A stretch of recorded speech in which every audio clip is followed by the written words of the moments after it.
Hi guys, it's Tom. I blog at week11.net and today is day 15 of Vlog Every Day in August. Today's suggested topic is to talk about things that you are an expert on and to share some of that expertise. Now, I'm 26, so I don't know if I really feel like I'm much of an expert on something, but I am a certified human resources professional in the province of Ontario. So I think that might count for something, and I thought that I might try and share some HR tips and HR pointers on interviews and resumes and the like that maybe could help some people. So, resumes. One page is not a hard and fast rule. It's good to try and keep it short, but 2 to 3 kind of works. And depending on the industry, you might need a 4, 5, 6, 7, 8, 10-page resume. But one page is not a hard and fast rule. Keep everything on it relevant to the job. If you worked at McDonald's 20 years ago, that's great. They probably don't need to know about it. However, if you're applying for a job with McDonald's Corporation or some other kind of food service, it might be relevant. In that case, you can mention it, but just keep it brief. So just keep everything in there very relevant, but if you want to mention something in the past that might have some kind of tie-in, just keep it brief. Don't go back too far with the jobs. Really about the last 3 to 4 years, depending on how old you are, depending on the industry, really that's about all you want to go on. And you don't want to show too many jobs. Now, if you've jumped jobs a lot, you're probably going to want to try and work in some way to explain that. For example, when I had a very short job, I put at the bottom that it was a contract job, that's understood that you can just work for a few months. Otherwise, if you just see that it's a short contract, that someone can assume the worst. A lot of these things that I'm going to talk to you about are kind of preparing for someone to assume the absolute worst, and kind of assuming that the person reading it is a huge prejudiced bigot, for lack of a better, nicer way of saying it.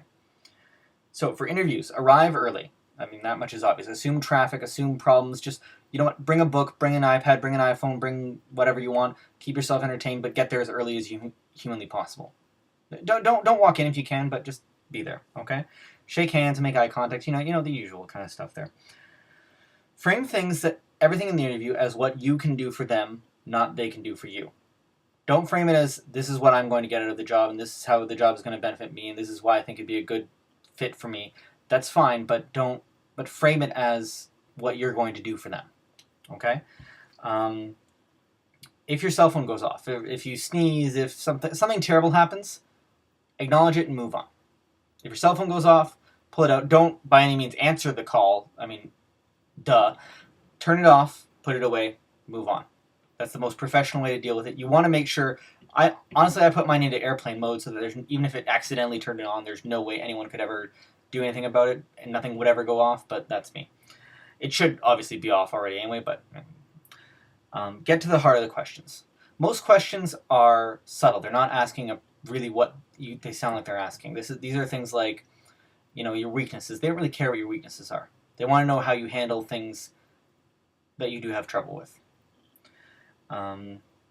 Always prepare a question at the end of an interview. Even if you can't think of anything, a good one is to ask something about, can you talk to me about the corporate culture here? This shows you're kind of on tap, that you're interested, and it's really one they usually don't quite cover.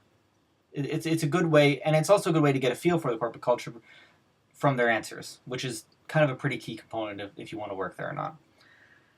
Email or call a couple days afterwards, just to say thank you, just as an acknowledgement. It's a good way to step up. And give them a couple weeks. Most of these people are probably really, really busy. They may respond to you, they may not. I think everyone should respond. If you've gotten to the point of an interview, I think you should get a response, but that's not an industry standard. So, but you can easily follow up and say, any word on this, so on and so forth. The other thing I'd say is keep your interests. When you're talking about interests, I'm going a little over time here, but I think this part is kind of critical. If you're going to talk about your interests or your religion or anything like that, know that it's a bit of a minefield.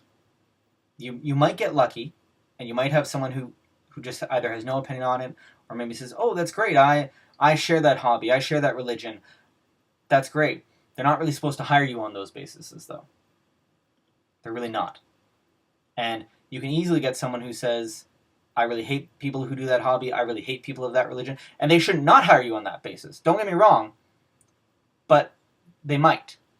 So if you really like the place, And if you know for a fact that you don't want to work at a place where that's going to be an issue, that's fine. But if you're in this economy and you're really desperate for a job, be very, very careful about mentioning any hobbies, any resumes, anything like that. I mean, something kind of innocuous is fine. If you want to talk about you play volleyball or something like that, or hockey, or you go hiking, you like to travel, that's fine.